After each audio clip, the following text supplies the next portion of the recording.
Welcome back to More Than a Therapy Couch, the podcast where we go beyond the walls of traditional therapy sessions. I'm your host, Tiana. In a world that's constantly changing, so are the ways we navigate our mental and emotional health.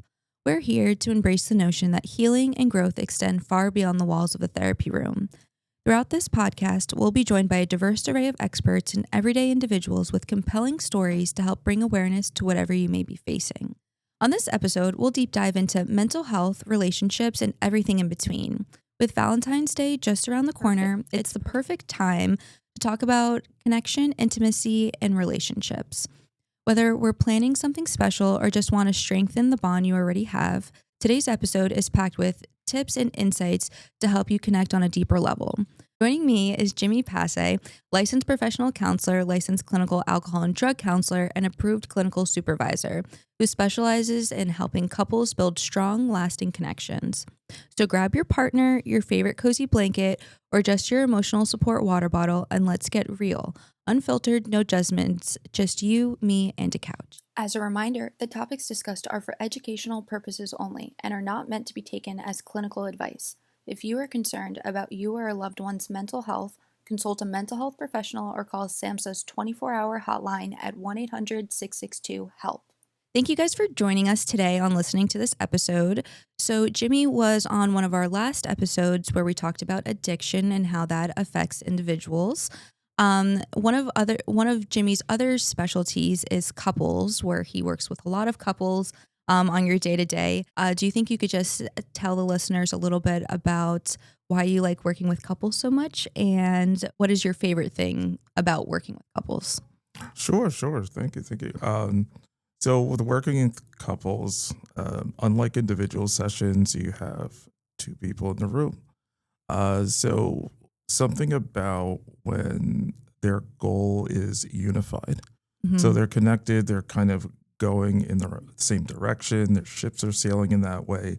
So it kind of takes a little bit of the responsibility off myself because they are encouraging each other to succeed. It also is nice to kind of see the dynamics play out, especially when they start to increase their intimacy with one another, like right in front of my eyes. Mhm. And what are some common barriers couples face when trying to maintain emotional connections, especially with their busy lives?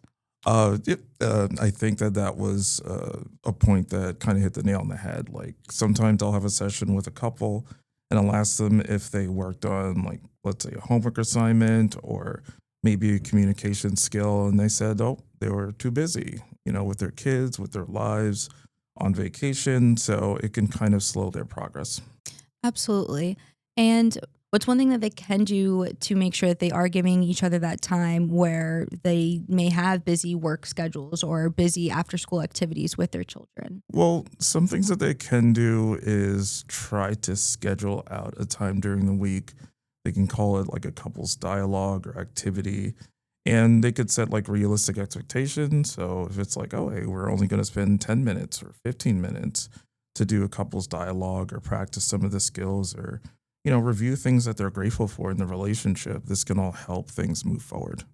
Absolutely. And I'm sure too, like when you start having that communication or start talking about those things, the other person may want to hear those things that their partner is saying. So, what do I mean by that? Maybe you notice that your partner made dinner for you and your family earlier in the week.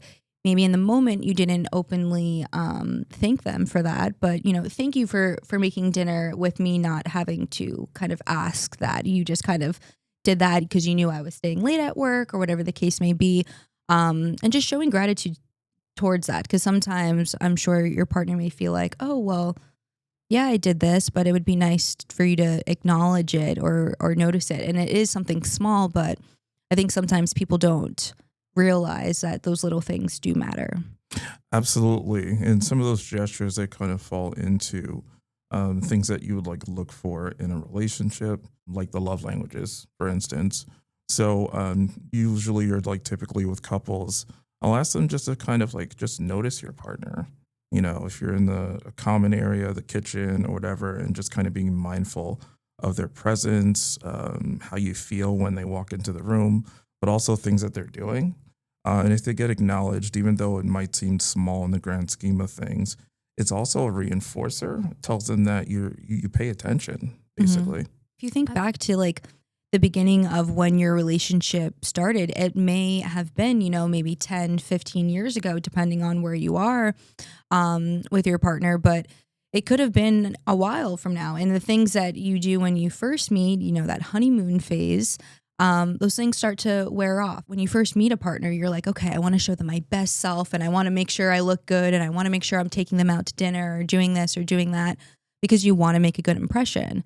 And after a while, it may get to the point of, okay, well, now I have this person and now you get comfortable, but it doesn't mean you should stop trying to, I don't want to say necessarily impress your partner, but doesn't mean you stop, trying to do things together. In the beginning, that flame burns hot, so it's like I'm trying to get them, and then, like you said, got them like Hmm. afterwards. So ultimately, like you think about like anniversaries, when we think about birthdays and remembering things, but also kind of doing those things without any sort of like a reason. Again, like a Valentine's Day or whatever, which is around the corner. But just doing it just because. This can all mean a lot for your partner, and it could fan that flame to make it bigger as it starts to dim. Because couples could spend so much time together over years, and again, it could dim. Absolutely. And that's why, like, specifically with today's topic of like Valentine's Day and trying to create that deeper connection, think about the first time or the first Valentine's Day that you spent with your partner. I'm Now, depending on how your relationship has gone, if you did spend it together, maybe you took them out to dinner, maybe you booked them a little weekend trip. Maybe you can't do those things now because you have a busy work schedule, maybe because you have kids, but still try to take the time. So maybe you book a dinner, or maybe you, I don't know, set up the kitchen with flowers for when they Hmm. wake up. Like there are a lot of small things that you can do rather than just being like, "Oh, I forgot," or, "Oh, we've spent that holiday together so many times. What's the big deal? It's just another holiday." Hmm. Hmm. So some of the questions that we took note that couples can kind of like ask each other is, what do you feel most appreciated for in our relationship? What are your favorite memories of us and why? What are your hopes for our relationship this year? And considering Valentine's Day is towards the beginning of the year, these are questions that we can ask our partners that will help build that emotional connection, especially if that light has dimmed a bit. So, how can exploring these questions together create a deeper understanding of each other? So, I mean, as far as the first one, like, what do you feel most appreciated for in our relationship? This really very much like goes into gratitude. Hmm. And sometimes, even though couples like love each other, sometimes they may forget. Sometimes it's not really at the forefront of their mind. And you can think about like if a married couple or a couple, if they have children, their children are in the forefront of their mind, especially when they're first born or they're really young. So that can cause a lot of stress, and they typically do not put their relationship forward. It's kind of on the back burner. So asking those questions can bring that back in terms of like why they're together and why they appreciate each other. As far as like their favorite memory, a lot of times, like we mentioned before in the beginning, usually they're making that most effort. Usually a lot of like strong and passionate gestures. And when we think about our memory, it's associated with that emotional part of our brain. So when we go back there, we kind of like evoke those Hmm. really passionate emotions that again can sort of like fan that flame. As far as hopes, if a couple is not really aspiring for the future, then that's a huge warning sign. It's a huge red flag that there's something going on if there aren't talks about what's going to happen next for us. Absolutely. And these are all definitely good things to keep in mind if you do realize that you and your partner are kind of going through some hiccups. I feel like with a lot of times in just therapy, a lot of individuals, a lot of parents, a lot of couples wait until things are so bad until they can't handle it any further.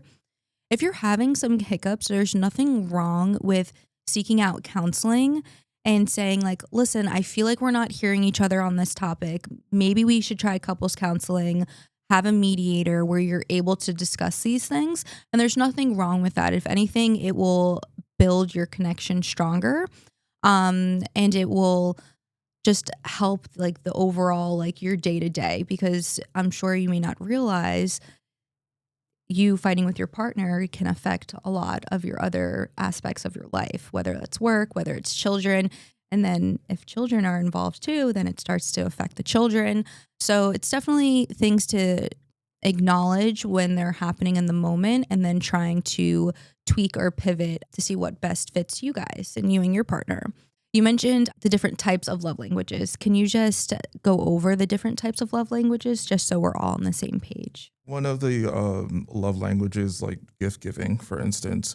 So when you think about like holidays, when you think about anniversaries, you might, give a gift, something that's very sentimental in nature.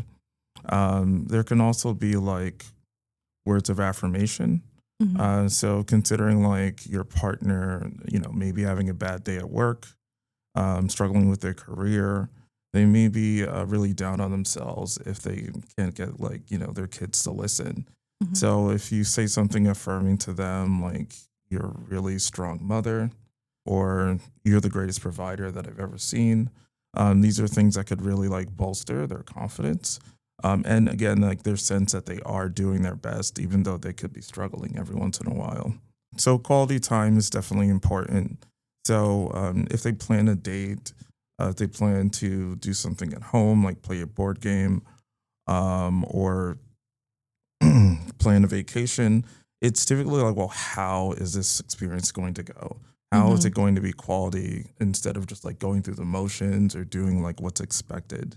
Hmm. So, in terms of like the planning, that can be very important because your partner may have been talking about like wanting to go on a trip or wanting to go for a walk, or maybe they like ice cream of some type, and you randomly surprise them with something like that. And then you go and you know that this is going to be for them. So, this is something that makes the quality time worthwhile, especially when it's really thought out. In terms of like physical touch is something, it's nonverbal, but it communicates so much. Hmm. So, hand on the shoulder, a kiss, a hug, sitting next to your partner. Because you could see, like, even if like couples come into the session, where they sit, if they sit next to each other on the couch, if they're sitting apart, if they're looking at each other, if they're able to display public affection in front of the therapist. These are Hmm. all like signs that they're either close or connected, depending on their body language. And the other one was acts of service. So essentially, like if you put gas in your partner's car, if you pay one of their bills, if you do one of their chores for them, these are all things that could just show them that you unconditionally care and you're willing to do something for them without, again, being prompted or being asked to do so. Absolutely. And I think definitely something to think about is if you are in a relationship, think about what type of love languages you have, because it may be hard for your partner, or you may want your partner to do certain things. But if your partner's not even able to figure out what type of love languages you like and receive really well, then how are you supposed to know? So think about what you know, what you want as a love language, and then you can always communicate that with your partner. There's nothing wrong with that. I think people change, especially if you've been with your partner for a long time. So there's nothing wrong with communicating and saying, listen, this is what I really appreciate now, because your love language can always change. But we're going to deep dive more into that right after our sponsored break. So we will be right back. Feeling stuck mentally and physically? It may be time to supplement your self-care practices with some holistic healing options. Mind the Body Holistic Wellness in Freehold, New Jersey proudly offers a variety of healing modalities, including Reiki, massage therapy, reflexology, and Himalayan hot stone massages. For more information or to book an appointment, visit www.mindthebodyhw.com. Now back to our show. And we're back. So, what are some practical exercises couples can do to enhance emotional intimacy? Well, one thing about enhancing emotional intimacy, where, some couples may be very effective at doing that and other couples not. So one thing that I notice in sessions when I'm working with couples is that they keep their eyes on me instead of on each other. Hmm. So I usually, especially when they're expressing their feelings of wanting connection or their goals, I'll have them look at each other. And that creates a lot of intimacy, which could be very uncomfortable sometimes Hmm. because, it also reflects that they may not be used to that. So that's one way of just kind of increasing intimacy. It's also respectful, like when you look and give your partner eye contact. Another thing is just teaching couples empathy. Hmm. So it's something that everyone might feel like they understand or know. But when I really talk about empathy with couples and I have them do exercises, typically I understand or I feel statements, Hmm. but ultimately to be able to understand their partner's pain or their feelings or to put themselves in their partner's shoes, especially when they're going through a conflict. Hmm. And it usually helps just reduce that tension and brings them a little bit closer to really uncover what their partner's needs are. Another thing is just kind of like talking about what their intentions are towards their partner. These are things like when they talk about what they want for their partner, or if they're able to identify their partner's needs, then these are things that can also promote more intimacy. One thing that I usually tell couples is if the emotional intimacy is lacking, then that also can have an effect on the physical intimacy.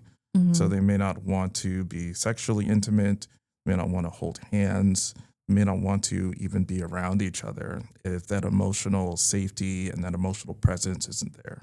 It probably definitely helps with having you there to mediate those conversations, because if you're having these conversations at home, I think it's very easy for these conversations to maybe get escalated, or it's very easy for the partner to be like, well, you do this or you do that.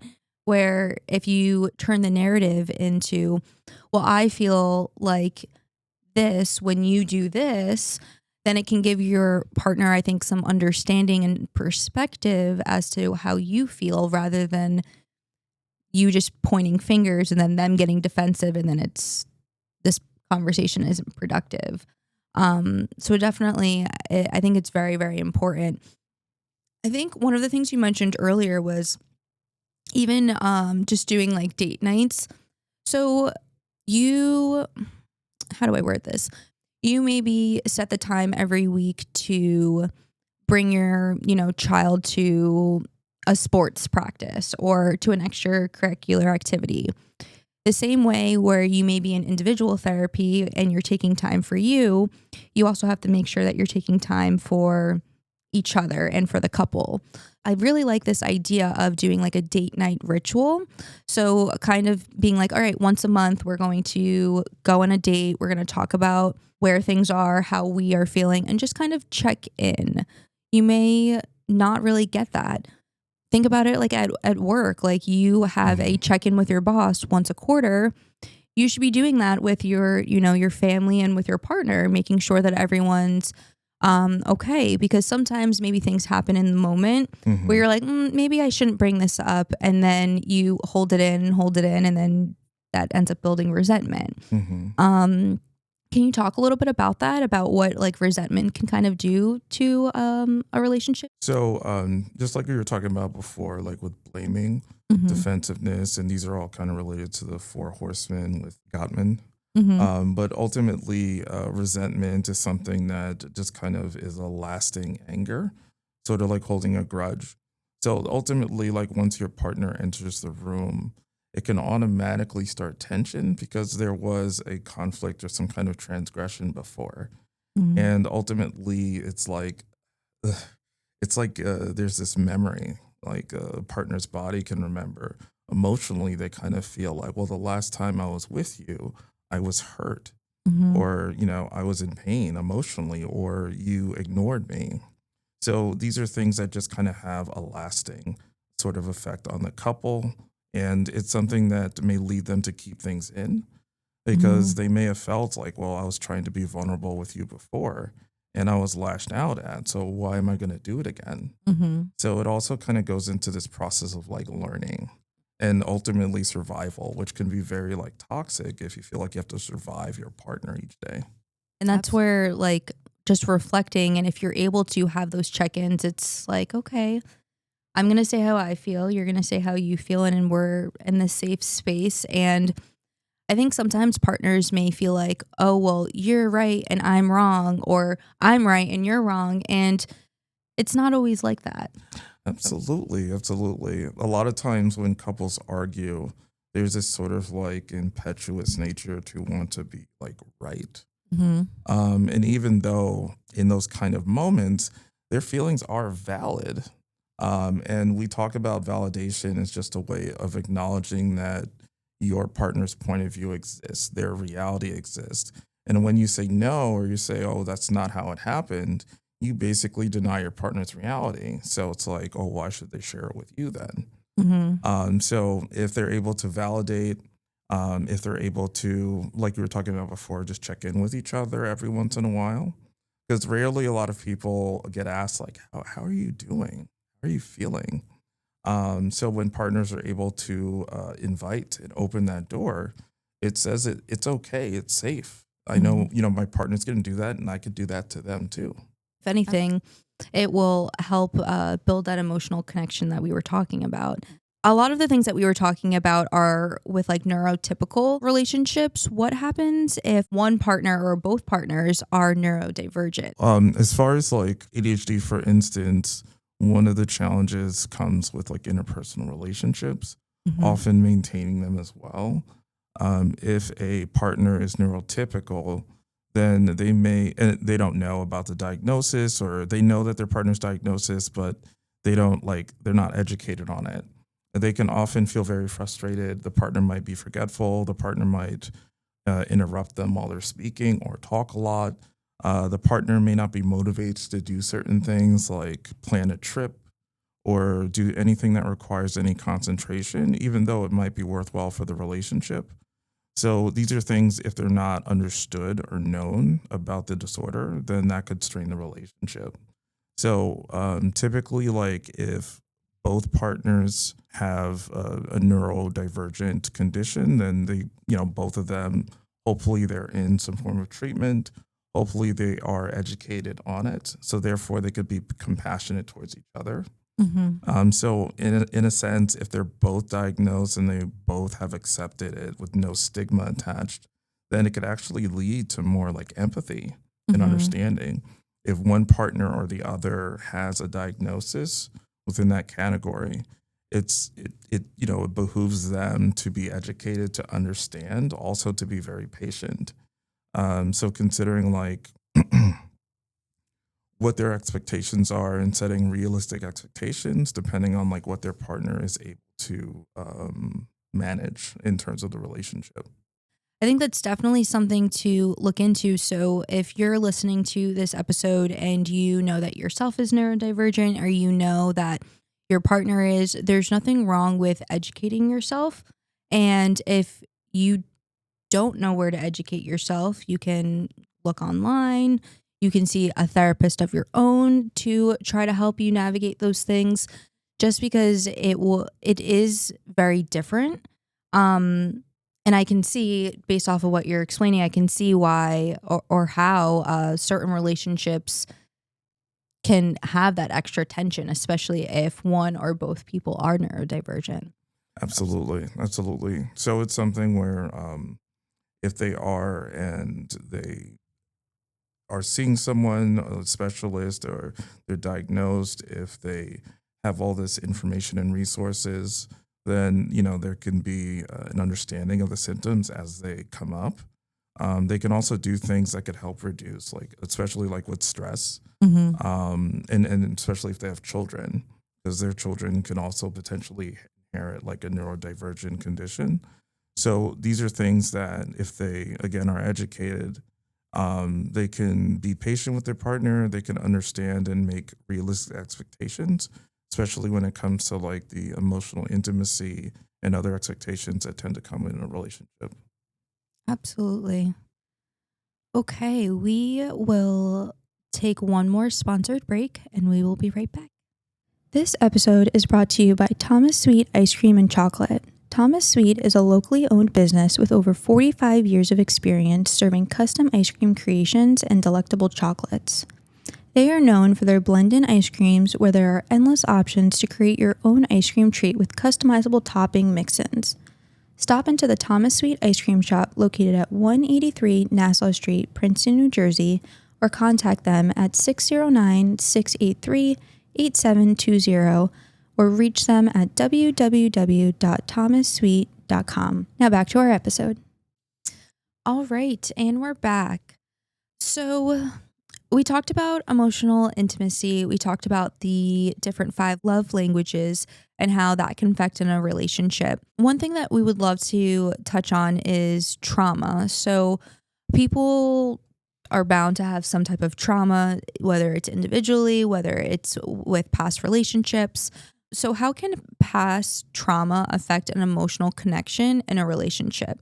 And that could be past trauma or even trauma from a current relationship as well. Yeah, so trauma can definitely have a profound effect. So even like when we think about interpersonal trauma, so let's say for instance, if someone grew up in an abusive home, if they experience any like sexual trauma, then this can have a lasting effect because they say basically like trauma is chronic and long term. Mm-hmm. So when you think about interpersonal trauma, it's interpersonal relationships are intimate partner relationships. So you could be in a marriage, you could be, again, you could have a partner, and this could come up. So let's say, for instance, if someone was sexually abused, and typically in an adult relationship, there is part of it is sexual intimacy. Mm-hmm. So depending on the individual's like trauma, again, let's say if it's sexual, if they try to have sex in a relationship, then the partner may have a trauma reaction or trauma response. They may avoid having sexual intimacy because it's causing them to relive the trauma. Mm-hmm. If the partner is unaware of it, if it hasn't been disclosed, and if they get frustrated, let's say they complain about it, or maybe they get angry, this could in fact re-traumatize their partner, which could again have a detrimental impact on their relationship. And I can definitely see where someone who has experienced trauma, where their trauma can get worse in a sense if their partner isn't aware of that, because then their partner may think it's them, they may get in their own head. And I think that's why therapy is so important, especially if you have experienced something really traumatic. It's kind of hard to navigate and process that trauma, especially if it happened when you were a child, or especially if you were younger and you never were able to process that. It can affect like all different aspects of your life. Absolutely. So when an individual experiences trauma or a traumatic event, we have defense mechanisms like repression, for instance. So the brain will basically just kind of like kick in and say, nope, we're not processing this now. Mm-hmm. I'm going to shut you down. Mm-hmm. So basically that just goes into repression. So a lot of times people who experience trauma, they can have like gaps in memory. So they can have difficulty recalling the traumatic event. So, and this is like, for your protection. So ultimately, like over time, the person may start to get like clips or glimpses of what happened, but they may not be able to put all the pieces together to understand physically in their body, because they say like the body remembers. So the body holds trauma typically like in your solar plexus or like right around your I guess your stomach or your abdomen area. Mm-hmm. So ultimately, whenever there's any kind of indication or sign of potential trauma, so like it's almost like the body's in survival mode. So there could be very harmless situations that could trigger a trauma response, and then therefore, like in this case, affect emotional connection. One of the other things we wanted to ask you is, what would you recommend for a couple where one or both partners are struggling with this? So right off the bat, I would just recommend that if both or one of the partners are struggling with it, to get trauma-informed therapy. Mm-hmm. So any kind of support in that nature will have a great effect. it can be hard to work with a couple if both or if not one are getting treated for trauma. Can you talk to us a little bit about what trauma-informed therapy is and what a typical session would look like? Well, I mean, as far as like trauma informed therapy, so therapy itself is basically like healing. Mhm. So there's cognitive behavioral therapy, there's rational emotive behavioral therapy. So there's a lot of therapies, but sometimes, if you just go with the therapy, it will not take into consideration the trauma components. So with trauma informed care, it takes into consideration, let's say, for instance, like some of the symptoms. There's hypervigilance. People can experience flashbacks. People may struggle with reprocessing like the trauma that they experienced. So with more directive psychotherapies, or even if you have a client at intake, if you continue to push to try to get information about, let's say, sexual abuse, you can re-traumatize the individual. So trauma informed is like basically not doing things like that and taking those precautions into consideration. And I know another type of therapy that a lot of people talk about is EMDR therapy. From my experience and what I've heard, EMDR therapy is really beneficial for trauma therapy, but it's like a bittersweet type of thing because you have Mhm. to definitely make sure that you are emotionally stable to do that. Can you just tell us a little bit about EMDR and what that process actually does for the client? Right, right. So with EMDR, it's developed by Francine Shapiro. Mm-hmm. And ultimately, as far as like the initial part of the process, it's like a thorough intake Mm-hmm. just to kind of like understand the person's like history, like comprehensively, um, also including the trauma history.